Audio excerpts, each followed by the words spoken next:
ನನ್ನ ಮಗಳು ಒಬ್ಬಳೇ ರವೆ ಉಂಡೆ ತಿಂತಾವ. ಅಲ್ಲ ನೀನು ಒಬ್ಬಳೇ ತಿಂತಾ ಇದೆಯಲ್ಲ, ನನಗೇನೋ ಒಂಚೂರು ಕೊಡ್ತಾ ಇದೆಯಾ? ಕೇಳಿನ ನಾನು ಕೊಡಲಿಲ್ಲ. ಯಾರು ಮಾಡಿದ್ಯಾರು? ನೀವೇ. ನಾನು ಮಾಡಿದ್ದು ಮತ್ತೆ ನೀನಾಗ ತಿಂತಾ ಇದೆಯಾ? ನಾನು ಕೇಳ್ಬಿಟ್ಟು ತಿನ್ಬೇಕಿತ್ತು. ನೀವು ನಮ್ಮಮ್ಮ ನಾನು ಹೆಂಗಾರು ನೀವೇ ಹೇಳಿದಿರ ಹೆಂಗಾರು ಈಗ ಮಜ್ಜಾ ಮಾಡೋ ಇದು ನಿಮ್ಮ ಮನೆ ಅಂದಿಲ್ಲ ಅದಕ್ಕೆ ಜೋರನ್ನ ಕೊಡ್ತಾರೆ ನನಗೆ. ಎಷ್ಟು ಚೆನ್ನಾಗೈತೆ ರವೆ ಉಂಡೆ. ಜೋರೆಲ್ಲ ಕೊಡಲ್ಲ.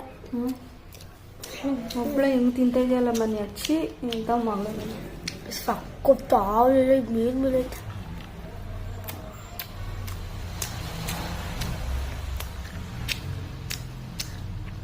ನಾನು ಸಖತ್ತಾಗಿ ಅಡುಗೆ ಮಾಡೋಕ್ಕೆ ನೀನು ಹಿಂಗಿರೋದು. ನಾನು ಚೆನ್ನಾಗಿ ಅಡುಗೆ ಮಾಡಿಲ್ಲ ಅಂದ್ರೆ ನೀನು ಹಿಂಗಿರೋಕ್ಕೆ ಸಾಧ್ಯನೇ ಇಲ್ಲ.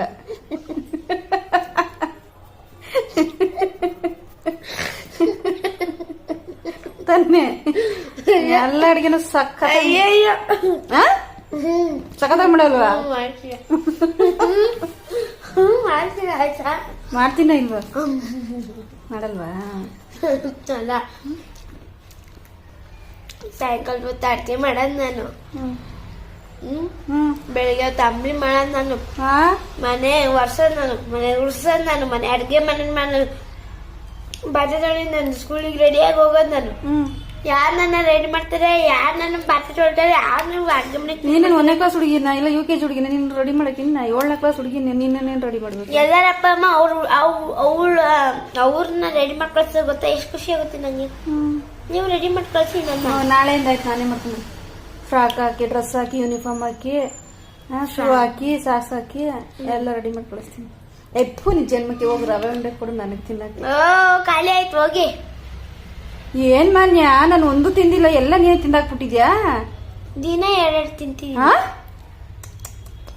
ಯಪ್ಪ ದೇವ್ರೆ, ಒಂದಾರು ನಾನು ತಿಂದಿದ್ದೀನಿ. ನೀ ಮಾಡಿದವಳು ನನಗೆ ಮಾಡಿ ಬೇಜಾರಾಗಿದ್ದು ತಿಂದಿಲ್ಲ.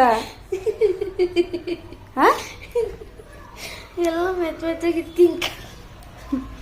ಎಂತ ಮಗಳು ನೋಡಿಕ, ನನ್ಗೊಂದು ರವೆ ಉಂಡೆ ಇದ್ದಂಗೆ ತಿಂದವಳೆ. ನಾಳೆ ಮಾಡ್ಕೊಂಡು ತಿಂತೀನಿ. ಏನೋ ನೀನು ಕೊಟ್ರೆ ಕೇಳು, ಔಸ್ ಇಟ್ಕೊಂಡು ತಿಂತೀನಿ. ಸಂತೋಷ. ಹೌದಾ, ಆಯ್ತು. ಔಸ್ ಇಟ್ಕೊಂಡು ತಿನ್ನಲ್ಲ, ನಿನಗೆ ತೋರ್ಸ್ಬಿಟ್ಟು ಅಣಕಿಸ್ಕೊಂಡು ತಿಂತೀನಿ. ಸಂತೋಷ. ಅಲ್ಲ ನೀವು ಎದಕ್ಕವ್ರಿಗೂ ಕಡಲೆ ತಿನ್ಕೊತಿರ್ತೀರಾ? ಏನ್ ಮಾಡ್ತೀಯ?